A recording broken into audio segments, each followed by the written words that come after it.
নমস্কার। আজকে আপনাদের জন্য পাঠ করা হচ্ছে লেখিকা মমতা ব্যানার্জির লেখা প্রশ্ন ছড়াটি।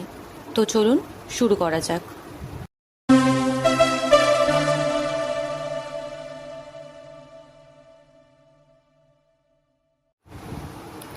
প্রশ্ন: যাচ্ছ কোথায়?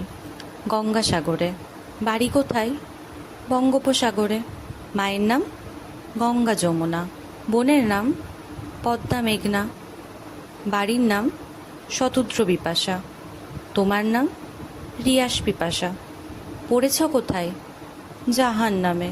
চাকরি করো কৈবল্য ধামে। মাইনে কত? শুনশান। চলে কি করে?